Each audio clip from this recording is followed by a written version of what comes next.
1급 기밀 해제되었습니다. 1944년 태평양의 무더운 정글 상공에서 한 마리의 고독한 포식자가 하늘을 살핍니다. 그 아래에서는 일본 전투기들이 미군 폭격기를 요격하기 위해 필사적으로 고도를 높이고 있었습니다. 그러나 그들은 유령에게 쫓기고 있다는 것을 전혀 알지 못했습니다. 이 유령은 노련한 살인자가 아니었습니다. 그는 위스콘신 출신의 조용한 농부 소년이었습니다. 그리고 전쟁이 끝날 무렵 그는 40번의 공식적인 승리를 거두었습니다. 이는 한 번도 깨지지 않은 공중전 치명성의 기록입니다. 미국 육군 항공대에서 가장 겸손했던 조종사가 어떻게 가장 치명적인 전쟁의 도구가 되었을까요? 이것은 누구도 죽일 수 없었던 한 남자의 이야기입니다. 또한 그들이 깰 수 없는 기록에 대한 이야기입니다. 미국 최고의 에이스가 되기 위해 무엇이 필요했는지에 대한 가혹한 진실을 담고 있습니다.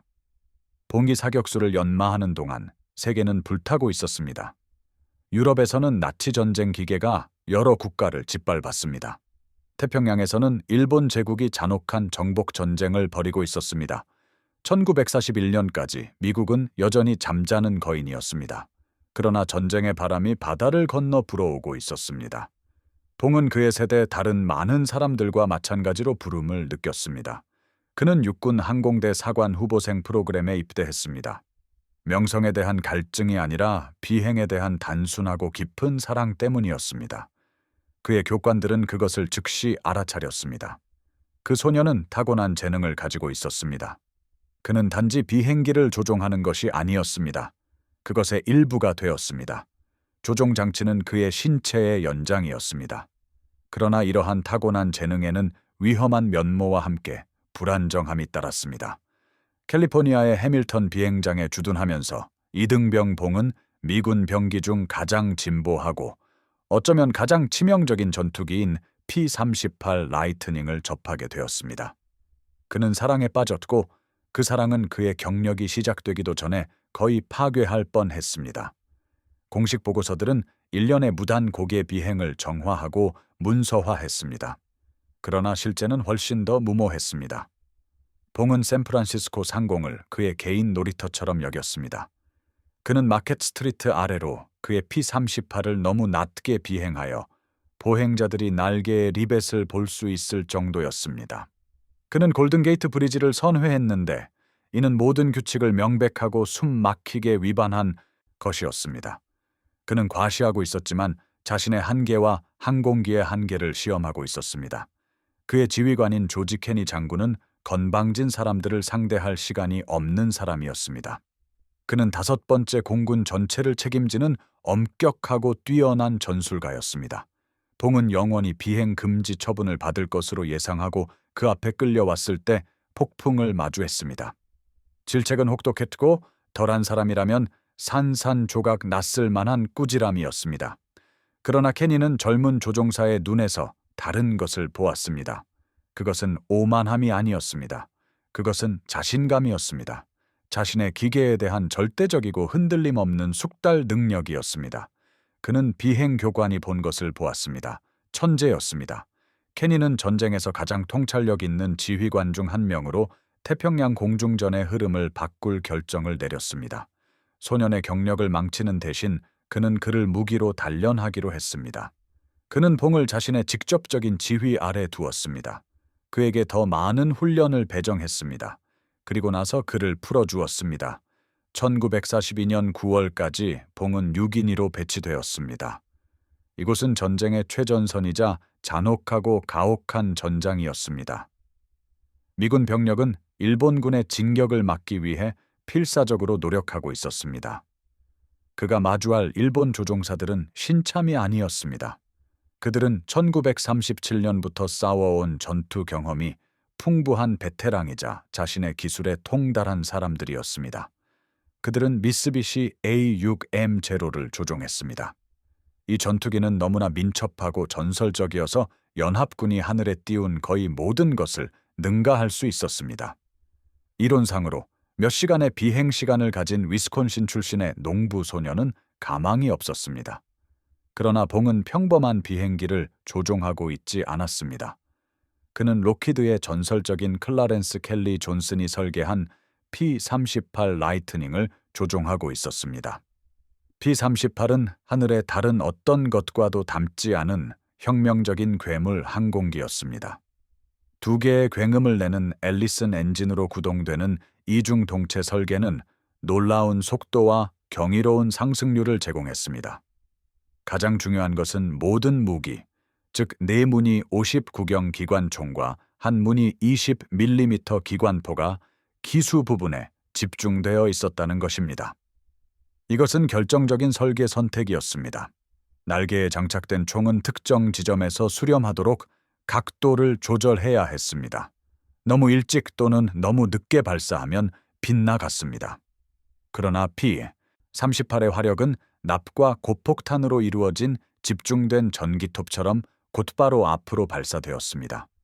조종사가 단 한순간이라도 목표물을 조준할 수 있다면 결과는 완전한 섬멸이었습니다. 그러나 라이트닝에는 어두운 면이 있었습니다. 그것은 살인자였습니다. 그 비행기는 숙달하기 매우 어려운 것으로 악명이 높았습니다. 그것의 진보된 터보 과급기는 변덕스러웠습니다. 고속 강하 시에는 압축성이라는 무서운 현상을 겪었습니다. 이 현상에서는 날개에 충격파가 형성되어 조종 장치를 마비시키고 조종사를 회복 불가능한 종말적인 급강하로 몰아넣었습니다. 수십 명의 미국 조종사들이 그 짐승을 길들이는 법을 배우다가 이미 목숨을 잃었습니다. 공중전의 일본 대가들은 연합군의 전략을 알고 있었습니다. 그들은 미군 전투기들을 제로기가 왕이었던 저속 선회 전투로 유인하곤 했습니다. 제로기와 함께 선회하려고 했던 미군 조종사는 종종 몇 초 만에 목숨을 잃었습니다. 리처드 봉은 선회하려고 하지 않았습니다. 뉴기니 분화 상공에서 그의 첫 번째 전투 임무에서 그는 지켜보고 배우며 계산했습니다. 그는 제로기들이 하늘에서 춤추는 것을 보았고 그것을 이해했습니다. 그는 그들의 게임에서 이길 수 없었으므로 자신만의 게임을 만들었습니다. 그의 교리는 잔인할 정도로 간단했습니다. 첫째, P-38의 강력한 엔진을 사용하여 적 위로 상승합니다. 항상 고도 우위를 유지합니다. 둘째, 그 고도를 속도로 전환하여 고속으로 목표물에 강하합니다. 셋째, 기수에 장착된 총의 파괴적인 화력을 한 번에 정밀하고 통제된 연사로 발사합니다. 넷째, 그 추진력을 이용하여 안전한 고고도로 다시 상승합니다. 결코 머무르지 않고 결코 선회하지 않으며 치고 빠지는 전술을 사용했습니다. 그의 전투 보고서는 그의 성격을 반영했습니다. 절제되고 냉정하며 잔인할 정도로 효율적이었습니다. 그는 고도, 교전 조건, 그리고 결과를 기록했습니다. 보고서가 담지 못한 것은 천재성의 활동이었습니다. 다른 조종사들은 길고 희망적인 탄환을 뿜어냈습니다. 봉은 달랐습니다. 나중에 정보 장교들이 연구한 그의 총기 카메라 영상은 오싹한 패턴을 보여주었습니다. 인내심 있는 추적, 신중한 위치 선정, 짧고 폭력적인 사격 통과, 그리고 즉각적인 이탈이었습니다. 그의 비행대원들은 경외심을 느꼈습니다. 또 다른 훈장을 받은 에이스인 토마스 린치 소령은 봉의 기술을 외과 의사의 기술에 비유했습니다. 그는 인내심이 있었고 정밀했으며 아무것도 낭비하지 않았습니다. 그의 탄약 효율성은 상상을 초월했습니다. 핵심은 편향 사격에 대한 그의 타고난 이해였습니다. 이는 목표물이 현재 있는 곳이 아니라 앞으로 있을 곳을 예측하여 사격하는 기술입니다. 대부분의 조종사들은 평생 그것과 씨름했습니다. 봉에게는 그것이 숨 쉬는 것만큼 자연스러웠습니다. 그의 승리 횟수는 증가하기 시작했습니다. 한 번의 임무에서 한 번의 격추, 그리고 두 번의 격추를 달성했습니다. 여기서는 폭격기, 저기서는 제로기를 격추했습니다. 그는 하늘에서 조용한 유령과 같은 존재였습니다. 어디선가 나타나 치명적인 정밀도로 공격하고는 태양 속으로 다시 사라졌습니다. 일본군은 자신들의 손실을 분석하면서 어떤 패턴을 알아차리기 시작했습니다. 쌍둥이 꼬리 악마가 위에서 감행하는 사악한 고속 공격이었습니다. 그들은 P-38에게 오싹한 별명인 포크 꼬리 악마를 붙였습니다. 그리고 리처드 봉은 그중 가장 무서운 사용자였습니다. 자신의 P-38에 그는 고향에 있는 그의 연인 마지의 이름을 그렸습니다. 그것은 태평양 상공에서 전설적인 광경이 되었습니다. 적들에게는 죽음의 상징이었고 그가 호위하는 폭격기 승무원들에게는 희망의 상징이었습니다. 1943년 초까지 그는 에이스가 되었습니다. 연말까지 그의 전과는 엄청난 속도로 증가하고 있었습니다. 그 조용한 농부 소녀는 살아있는 전설이 되어가고 있었습니다. 1943년 7월, 뉴기니의 항구 상공은 연기와 공포로 가득했습니다. 제로 전투기 무리가 호위하는 거대한 일본 폭격기 편대가 지상의 연합군 진지를 향해 굉금을 내며 날아왔습니다. 회 웅크리고 있던 병사들에게는 멈출 수 없는 파괴의 물결처럼 보였습니다. 그러나 저 높은 곳, 눈부신 태양 속에서 봉과 그의 비행대는 상승하며 학살을 위한 위치를 잡고 있었습니다. 이 교전은 봉의 진화하는 천재성을 보여주는 교과서적인 사례가 될 것입니다. 그는 더 이상 고독한 늑대가 아니었습니다. 그는 공중폭력의 지휘자였습니다. 머리부터 뛰어드는 대신 그는 자신의 비행대를 더 높은 고도에 유지시켰습니다. 그리하여 일본군이 눈부신 햇빛 속을 올려다보도록 강요했습니다.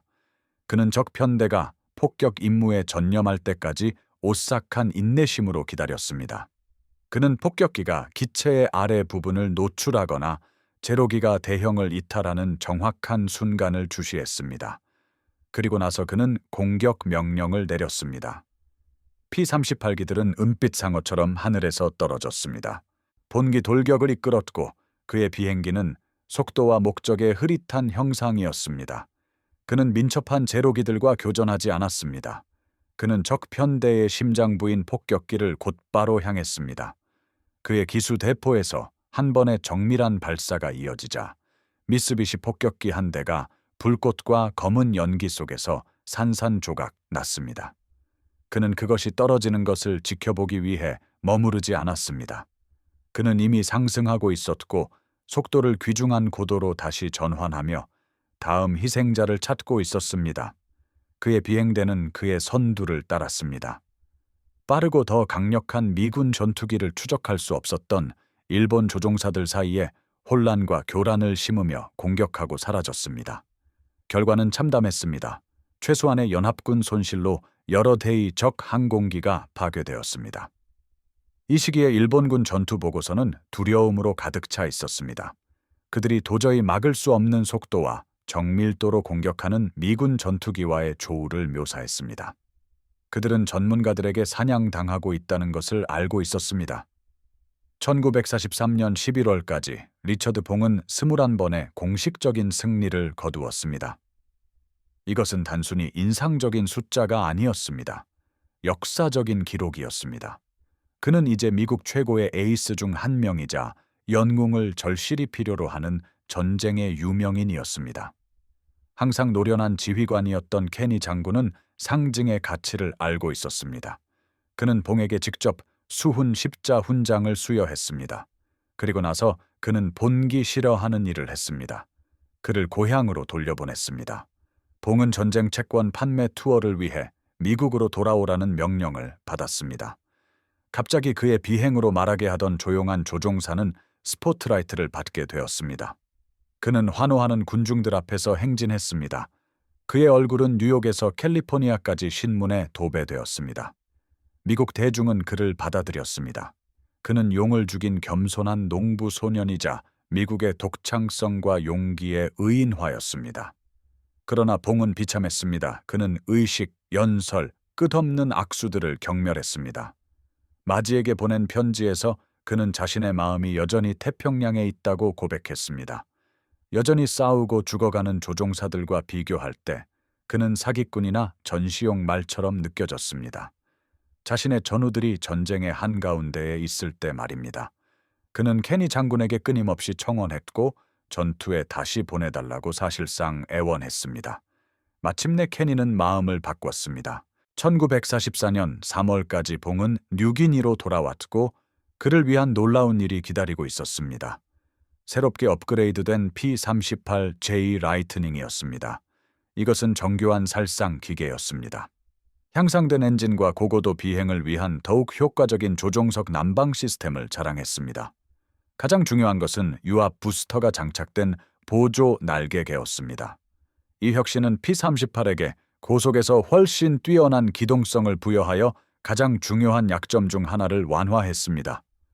봉의 손에서 P-38J는 단순한 전투기가 아니었습니다. 그것은 메스였습니다. 그는 다른 전쟁으로 돌아왔습니다. 수년간의 잔혹한 소모전은 일본 공군에 큰 타격을 입혔습니다. 많은 베테랑 조종사들은 사라졌고 제한된 훈련과 비행 시간을 가진 젊은이들로 대체되었습니다. 양측 간의 경험 격차는 심연이 되었습니다.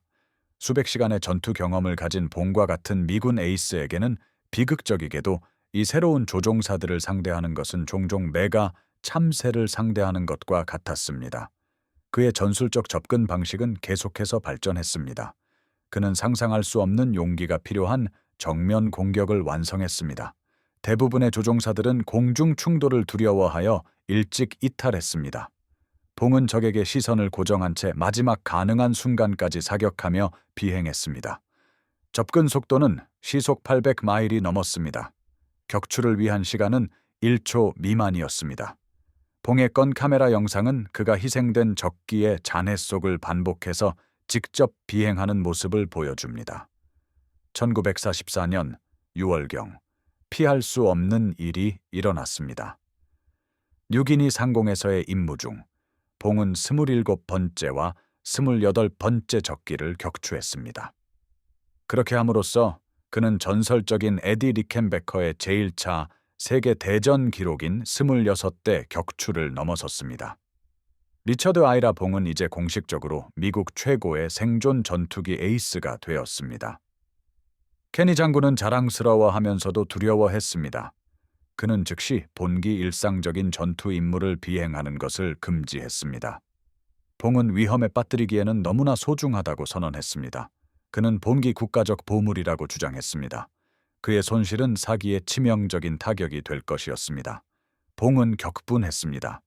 비행이 금지되고 좌절한 그는 자신의 자리는 하늘에서 부하들을 이끄는 것이라고 주장했습니다. 결국 타협안이 마련되었습니다.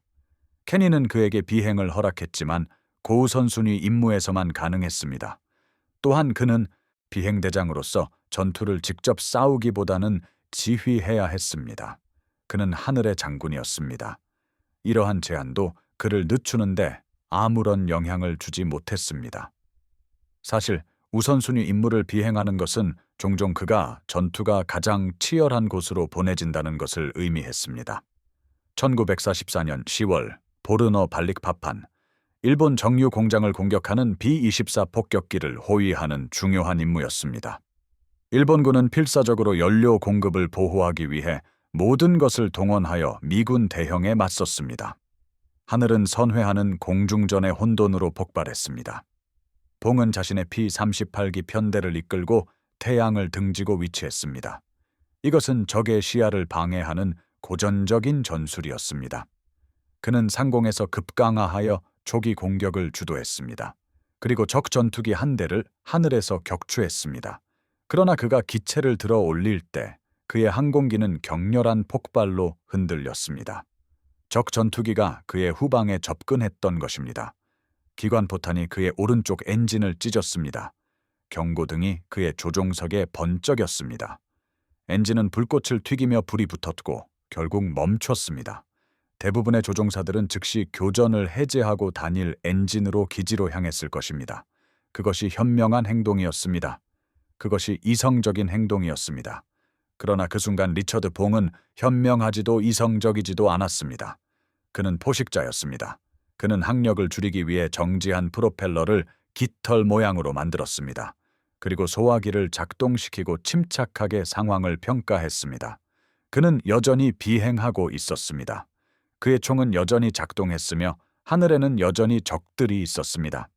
자신의 P-38기가 손상되고 연기를 뿜는 채로 그는 이 무거운 전투기를 다시 공중전으로 돌려 세웠습니다. 단일 엔진으로 성능이 심각하게 저하된 상태에서 그는 또 다른 일본 전투기를 추격하여 격추했습니다. 그제야 그는 기지로 향했습니다. 수백 마일에 달하는 대양을 가로질러 손상된 비행기를 애지중지 몰고 갔습니다. 그가 착륙했을 때 지상 승무원들은 경악했습니다.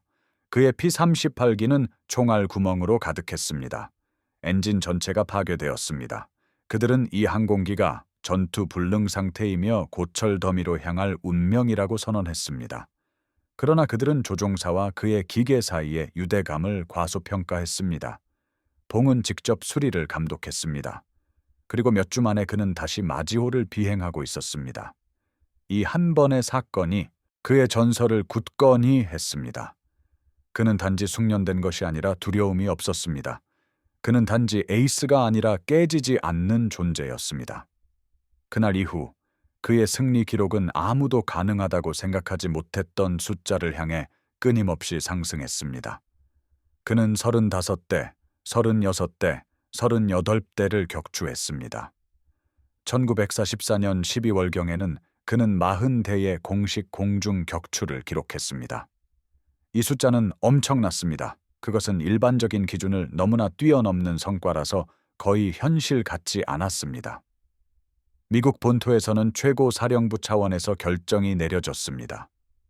더글러스 맥가더 장군 본인이 케니 장군에게 명령을 내렸습니다. 그것은 더 이상 요청이 아니었습니다. 리처드 봉은 영구적으로 비행이 금지되어야 했습니다. 그의 전쟁은 끝난 것이었습니다. 그는 잃기에는 너무나 소중한 상징이었습니다. 미국 에이스 중의 에이스는 좋든 싫든 영원히 고향으로 보내졌습니다. 그의 마지막 전투 임무는 1944년 12월 17일이었습니다. 적과의 접촉이 없는 평온한 정찰 임무였습니다. 비공식적으로 미국 역사상 가장 성공적인 전투기, 조종사의 전투 경력이 막을 내렸습니다. 그는 자신이 꿈꾸던 조용한 농장이 아닌 국가적 숭배의 소용돌이 속으로 미국으로 돌아왔습니다. 전쟁에 지친 한 국가로 돌아온 것입니다. 리처드 봉은 단순한 조종사 이상이었습니다. 그는 희망의 상징이자 전쟁을 궁극적으로 승리로 이끌 조용하고 단호한 힘의 상징이었습니다. 그는 국가 최고의 용맹 훈장인 명예 훈장을 수여받았습니다. 펜타곤의 신성한 홀에서 헨리 스팀슨 육군 장관이 그의 목에 훈장을 걸었습니다. 공식 표창장이 낭독되었습니다. 그것은 믿기 어려울 정도로 용맹한 행위에 대한 건조한 군사적 요약이었습니다. 그 표창장은 그의 현저한 용맹함과 위험을 무릅쓰고 임무 이상의 뛰어난 불굴의 정신을 언급했습니다. 또한 그의 흔들림 없는 용기와 뛰어난 리더십, 그리고 수적으로 열세하고 강렬한 반대에 직면했을 때에도 적을 끈질기게 추격한 점을 언급했습니다. 봉은 특징적으로 조용하고 겸손하게 서 있었습니다. 화려하게 장식된 제복이 거의 불편해 보였습니다. 이 남자는 말이 아니라 행동으로 소통하는 사람이었습니다. 그는 2만 피트 상공 P-38기기의 비좁은 조종석에서 장군들과 정치인들로 가득 찬 방에서보다 더 편안함을 느꼈습니다. 시상식 후 그는 마침내 평화로운 순간을 찾았습니다. 1945년 2월 10일 그는 위스콘신주 슈피리어의 한 교회에서 연인 마지 바텐달과 결혼했습니다. 잠시 동안 미국 역사상 가장 치명적인 에이스는 그저 한 명의 남편이었습니다. 급강하하는 항공기의 비명과 기관포 불꽃으로부터 멀리 떨어진 곳에서 삶을 건설하려는 젊은이였습니다. 유럽에서의 전쟁은 마지막 유혈 전투를 치르고 있었습니다. 그리고 세계 분쟁의 끝이 마침내 손에 닿는 듯 했습니다. 그러나 그의 경이로운 성공의 진정한 비결은 무엇이었을까요? 한 사람이 한 대의 특정 항공기에서 통계적으로 불가능해 보이는 기록을 어떻게 달성했을까요? 그 답은 조종사, 기계, 그리고 시대를 앞서간 전술 교리의 조합에 있었습니다. 전쟁 후 육군 항공대 전문가들이 그의 건 카메라 영상을 연구하여 분석한 결과는 숨막히는 수준의 정밀도를 드러냈습니다. 봉의 명중률은 발사된 총알 대 파괴된 목표물의 비율로서 비정상적으로 높았습니다. 이는 일반 조종사의 성능을 훨씬 능가했습니다. 그는 탄약을 낭비하지 않았습니다. 그는 운에 의존하지 않았습니다. 그는 자신의 존재에 깊이 스며든 속도, 각도, 타이밍의 냉철한 계산에 의존했습니다. 숲에서 먹이를 추적하던 어린 시절의 사냥꾼으로서의 삶은 그의 마음을 훈련시켰습니다. 그는 세상을 리드, 편향, 그리고 단 한 발의 완벽한 사격이라는 관점에서 보았습니다. 200회의 전투 임무를 통해 정교해진 그의 전술 철학은 태평양 주둔 미군 전투기 조종사들의 황금 표준이 되었습니다. 그것은 공격성이 아닌 규율 위에 세워진 교리였습니다. 다른 조종사들이 영화에서 볼 수 있는 낭만적인 결투 같은 휘몰아치는 근접 공중전으로 끌려 들어가는 동안 봉은 이것이 민첩한 일본 제로기에 대항하는 자살 행위임을 이해했습니다. 그의 시스템은 잔혹한 과학이었습니다. 첫째, 에너지였습니다. 항상 우월한 고도와 속도를 통해 에너지 우위를 유지했습니다. P-38기는 뛰어난 고고도 전투기였습니다. 봉은 이를 사용하여 모든 교전의 조건을 지시했습니다. 둘째, 위치 선정이었습니다. 태양 구름 그리고 적의 편대를 활용하여 사격하기 전에 유리한 위치를 확보했습니다. 그는 인내심 있는 추격의 달인이었습니다. 때로는 완벽한 공격 각도를 얻기 위해 오랜 시간 동안 기동하기도 했습니다. 셋째, 화력이었습니다. P-38기에 집중된 기수 장착 무기를 활용했습니다. 그는 총을 단 1초라도 조준할 수 있다면 전투가 끝날 것임을 알았습니다. 넷째, 규율이었습니다. 제로기와 절대 선회하려 하지 않았습니다. 공격 통과 후 그는 자신의 우월한 속도를 사용하여 이탈했습니다. 다음 공격을 위해 다시 고도를 올렸습니다. 그는 수직적인 전쟁을 싸웠습니다. 그의 적들이 여전히 수평적인 전쟁을 싸우는 동안 그는 에너지와 물리학의 전투를 벌였습니다. 그리고 항공기 자체도 중요했습니다. P-38 라이트닝은 그의 전투 방식의 완벽한 도구였습니다. 그 쌍발 엔진 구성은 결정적인 중복성을 제공했습니다. 보르너 상공에서 본기 증명했듯이 엄청난 양의 손상을 흡수하고도 조종사를 무사히 귀환시킬 수 있었습니다. 3륜 착륙 장치는 태평양 섬들의 거친 임시 활주로에서도 안정적이었습니다. 또한 터보 슈퍼차저는 많은 일본 전투기들이 도저히 따라올 수 없는 고고도 성능을 제공했습니다. 평균적인 조종사의 손에 P-38기는 유능한 전투기였습니다. 그러나 리처드 봉의 손에 들린 그것은 역사적 의미를 지닌 무기였습니다. 마지에게 보낸 편지들은 전설 이면의 인간을 드러냈습니다. 그는 자신의 승리에 대해 거의 이야기하지 않았습니다. 대신 그는 자신의 의무에 대해 썼습니다. 임무를 효과적으로 수행하고 폭격기 편대를 보호하며 지상 병력을 지원하는 것에 대한 그의 집중을 적었습니다. 그는 자신의 역할을 영광을 추구하는 에이스가 아니라 보호자로 보았습니다. 그를 믿는 사람들을 위한 수호자였습니다. 자만심도 허세도 없었습니다. 오직 장인의 조용하고 치명적인 효율성만이 있었습니다. 1945년이 밝았을 때 봉의 삶은 안전과 명예로 가득할 것으로 예상되었습니다. 그는 영웅이자 남편이자 미국의 승리를 상징하는 존재였습니다. 그러나 그 아내 전사는 조종석에서 멀리 떨어져 있을 수 없었습니다. 군대는 그의 비할 데 없는 전문 지식을 활용하고자 했습니다. 그에게 새로운 임무를 부여했습니다. 그는 시험 비행사가 되는 것이었습니다. 항공의 세계는 혁명의 문턱에 있었습니다. 40년 동안 하늘을 지배했던 피스톤 엔진은 구식이 되어가고 있었습니다.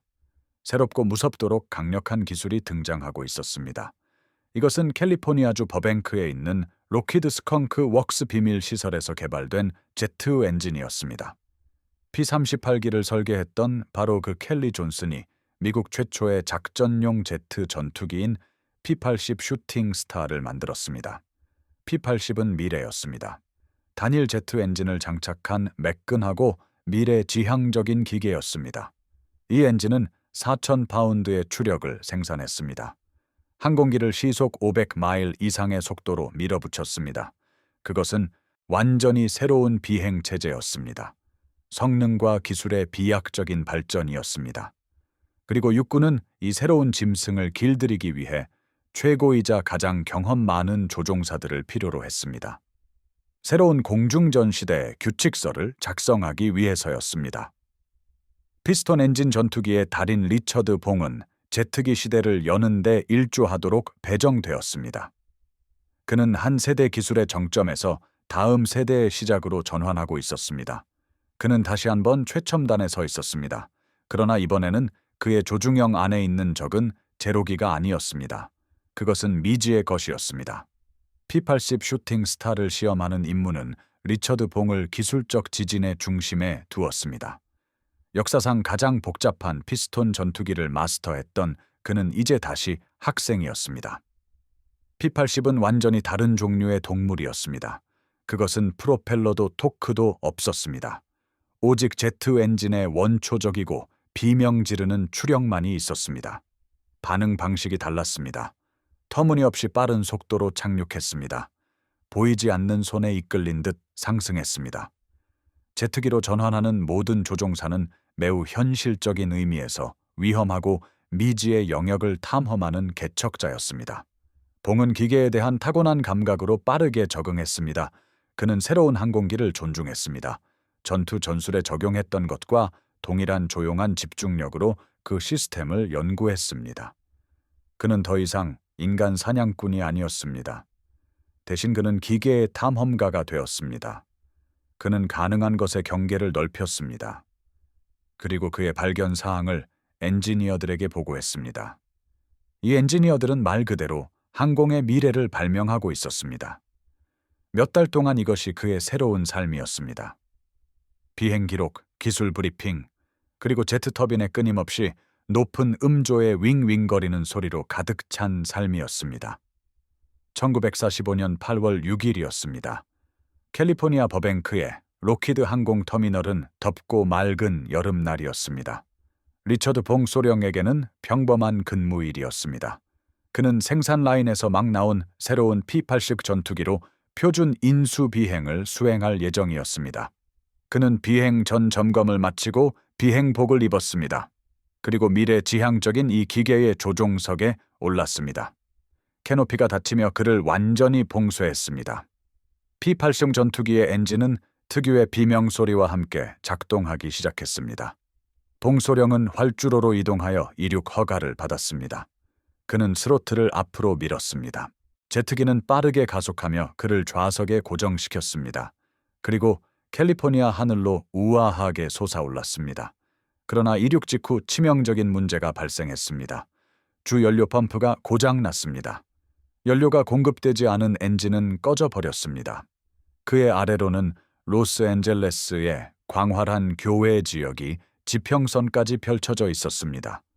그는 엔진 없이 벽돌처럼 날아가는 기체 안에서 동력을 잃고 있었습니다. 그리고 고도가 심각하게 낮았습니다. 200회의 전투 임무를 수행하며 생존했던 사람입니다. 적 전투기의 무리에도 맞섰고 엔진 한 대로 손상된 P-38 전투기를 몰고 귀환했던 그에게 이 순간은 마지막이자 가장 절박한 싸움이었습니다. 그것은 중력과 시간과의 싸움이었습니다. 그는 조종하기 위해 필사적으로 싸웠습니다. 그의 훈련이 발동되었습니다. 그는 비상 재시동 절차를 시도했습니다. 하지만 고도가 충분하지 않았습니다. 그는 동력을 잃은 항공기를 활주로로 다시 활공시키려 했습니다. 그러나 그렇게 할 수 없었습니다. 지면이 빠르게 다가오는 그의 삶의 마지막 찰나에 그는 한 가지 최종 결정을 내렸습니다. 그는 탈출을 시도했습니다. 하지만 너무 늦었습니다. 고도가 너무 낮았습니다. P-80 전투기는 들판에 추락하여 불덩어리로 폭발했습니다. 에이스 중의 에이스이자 위스콘신 출신 농장 소년, 역사상 가장 치명적인 미국인 전투기 조종사였던 리처드 아이라 봉 소령은 즉사했습니다. 그는 24살이었습니다. 정확히 같은 날 지구 반대편에서는 에놀라 게이라는 이름의 미국 B-19 폭격기가 일본의 맑은 하늘 높이 날고 있었습니다. 폭격기는 폭탄창 문을 열고 이상하게 생긴 단 한 발의 무기를 투하했습니다. 그 무기는 히로시마시를 향해 떨어졌습니다. 눈부신 섬광 속에서 그것은 한 도시를 지워버렸습니다. 그리고 원자의 무서운 힘을 해방시켰습니다. 세상은 영원히 변했습니다. 미국 최고의 전쟁 영웅인 리처드 봉의 사망 소식은 사소한 이야기였습니다. 그것은 원자 시대의 도래를 알리는 거대한 세계의 헤드라인 아래 묻혔습니다. 심오하고 비극적인 아이러니 속에서 재래식 공중전의 달인이 사망했습니다. 그가 싸웠던 유형의 전쟁이 쓸모없게 된 바로 그 날의 말입니다. 80년이 지난 지금도 리처드 봉의 40회의 격추 기록은 깨지지 않고 있습니다. 이 기록은 거의 확실히 영원히 남을 것입니다. 레이더 화면과 시야 박 미사일로 이루어진 현대의 공중전은 무미건조합니다. 제2차 세계 대전을 정의했던 근접 유관 거리에 공중전을 다시는 만들어내지 못할 것입니다. 총잡이 에이스의 시대는 끝났습니다. 봉의 영향력에 대한 진정한 척도는 그가 격추한 40대의 적 항공기에만 있었던 것이 아닙니다. 그것은 그가 안전하게 이끌었던 폭격기 승무원들에게 있었습니다. 그리고 그의 보호를 위해 하늘을 올려다보던 지상군에도 있었습니다. 또한 수많은 다른 조종사들의 생명을 구한 그가 개척한 전술 교리에도 있었습니다. 그의 방법은 앞으로 수년간 미국 전투기 전술의 기반이 되었습니다. 규칙을 어기는 자 뒤에 숨겨진 천재성을 보았던 조지 케니 장군은 훗날 이렇게 기록했습니다. 봉소령은 자신이 본 조종사 중 가장 위대한 전투기 조종사였다고 말입니다. 케니 장군은 봉소령의 놀라운 성공이 공격성에서 나온 것이 아니라고 지적했습니다. 오히려 그 반대인 침착하고 계산된 정밀함에서 비롯되었다고 보았습니다. 그는 건전하고 반복 가능한 전술 원칙의 대가였기 때문에 적을 격추하는 것을 손쉽게 보이게 만들었습니다. 오늘날 그의 고향인 위스콘신에 있는 리처드 아이 봉 참전용사 역사센터에는 그의 명예훈장이 조용히 전시되어 있습니다. 기수 부분에 마지라는 이름이 새겨진 복원된 P-38 전투기는 그와 그의 전설적인 기체에 대한 조용한 헌사로 서 있습니다. 그것은 중서부 출신의 조용한 젊은이가 전투기 조종석에 올라 순수한 재능과 규율을 통해 역사를 바꿀 수 있었던 시대를 상기시켜 줍니다. 그가 싸웠던 전장들은 이제 고요합니다. 그가 공중전을 벌였던 하늘은 비어 있습니다. 그러나 그 기록은 군사 역사의 기록에 새겨져 있습니다. 40회의 격추 기록, 200회의 임무, 하나의 깨지지 않는 전설. 미국에서 가장 치명적이고 누구도 따라올 수 없는 에이스가 된 농장 소년.